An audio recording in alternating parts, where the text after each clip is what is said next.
In this module, I have learned a lot about educational psychology. Educational psychology is the study of how people learn, including teaching methods, instructional processes, and individual differences in learning. It explores the cognitive, behavioral, emotional, and social influences on the learning process. Educational psychologists use this understanding of how people learn to develop instructional strategies and help students succeed in school. It was truly very interesting learning about all of this stuff. I also learned that there's different branches of psychology that focuses on the learning process of early childhood and so on. However, it also explores social, emotional, and cognitive processes that are involved in learning throughout the entire lifespan. The field of educational psychology incorporates a number of other disciplines, including developmental psychology, behavioral, and cognitive. If you ask me, what did I learn about the historical development of educational psychology as a discipline? I would say educational psychology cannot claim priority in the systematic analyze of educational processes. Philosophers of education, such as, please excuse, I struggle to say the names, Democritus, Quintilian, Vives, and Comenius, had examined, classified, and judged the methods of education centuries before the beginning of psychologies in the late 1800s.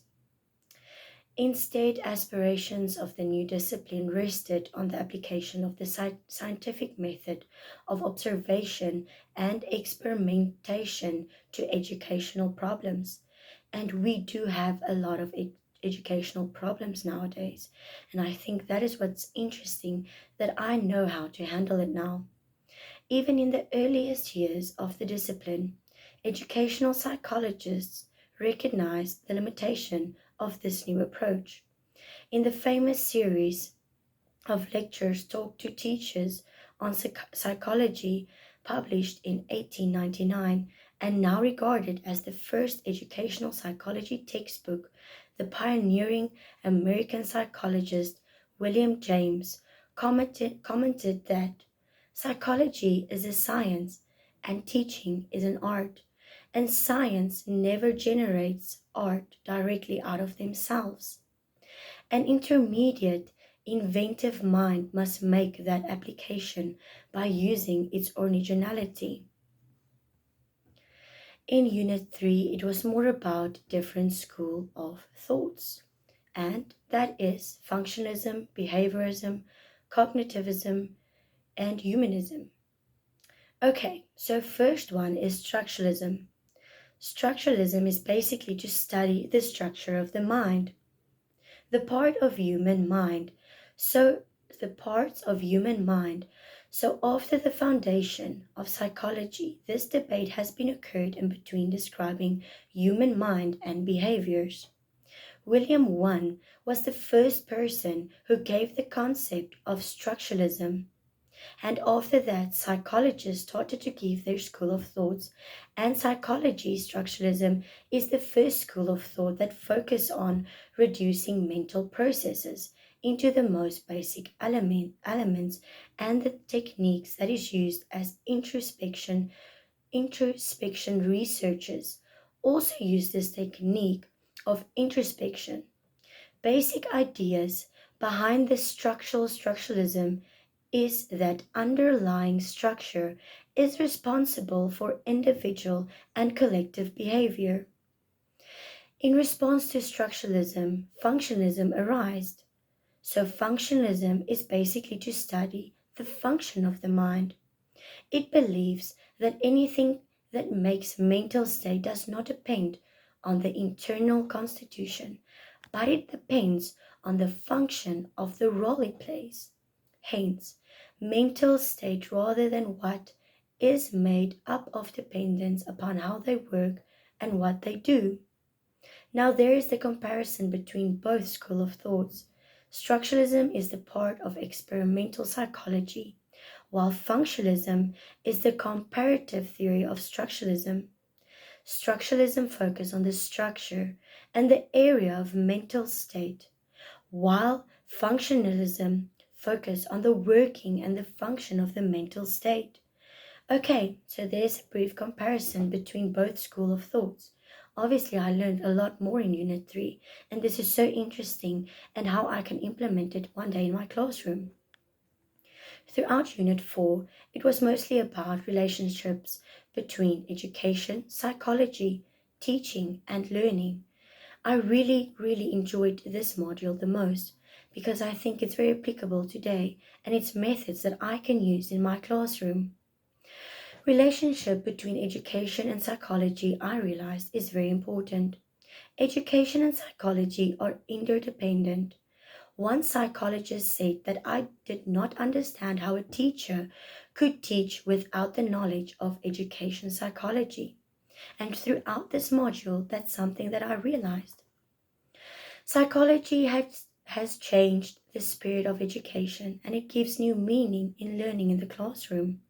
In my days, I didn't really realize that they implemented this, but I would definitely do it in the future. Psychology also changed the old concept of education, where only upper class had the ability and right to learn.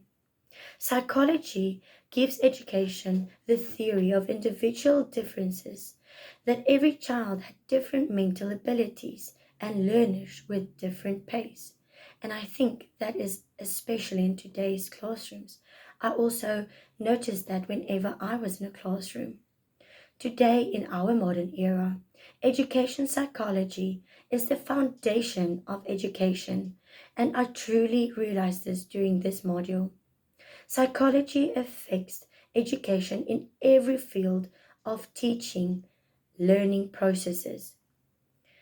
Just to mention a few, psychologists suggest use of different methods in teaching, learning process to achieve better results.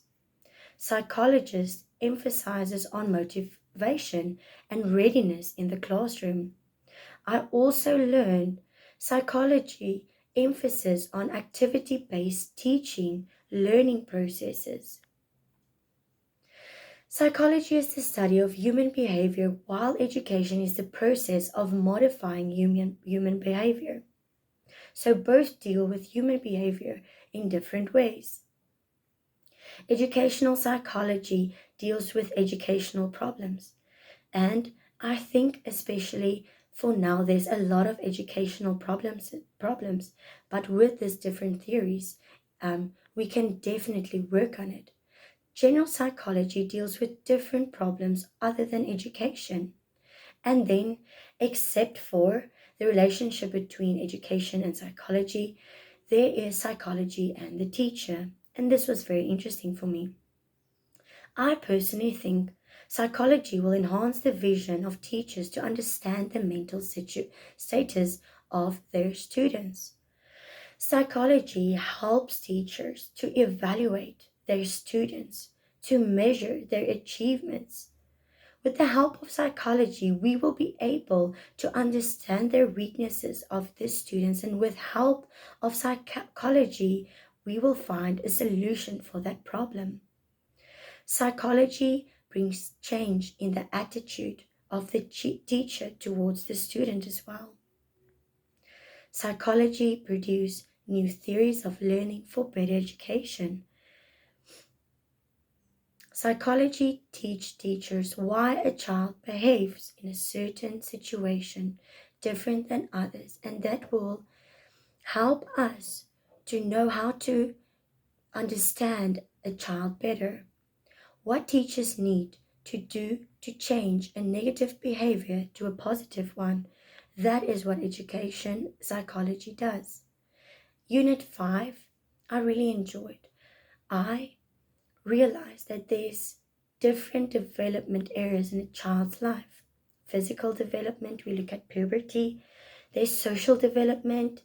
Social development we can describe as the process of establishing a sense of identity, and I think that's truly important in a child. Social development is also the outward sense of oneself. Then we also looked at the emotional development, the way a person thinks and feels about themselves and others. This is the key to emotional development. It's their inward thoughts. Then, obviously, a very important aspect is the cognitive development. Cognition is the process involving thought, rationale, and perception.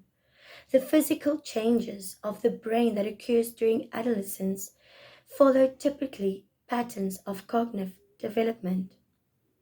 For me, how educational psychology affects learning and teachers in today's era, I would say that educational psychology is an emerging branch of psychology that has become quite popular in the past few years. It applies psychology principles to understand how people learn. Every individual's mind takes in information differently. Knowing how a person's mind works to help psychology comes in hand here and boosts learners' outcomes and teaching processes. This branch of psychology has become even more important in the present times, and that is what I learned throughout this module. Every student is trying to excel in learning.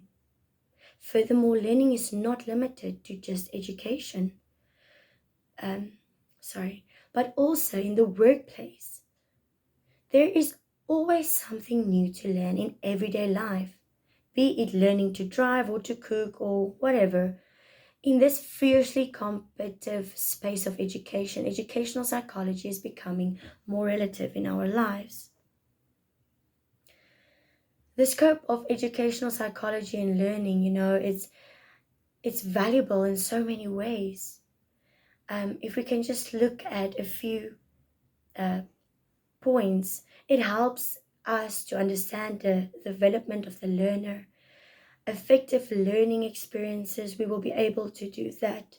Development of learning processes, external environment, personality environment. Educational psychology can shape a child's personality. And yeah, which is developed from a very early age. And then, obviously, which is very important in today's life, mental well being. This world has become a competitive and stressful place. To keep up, we forget our mental health. And I truly realize that that's also something very important.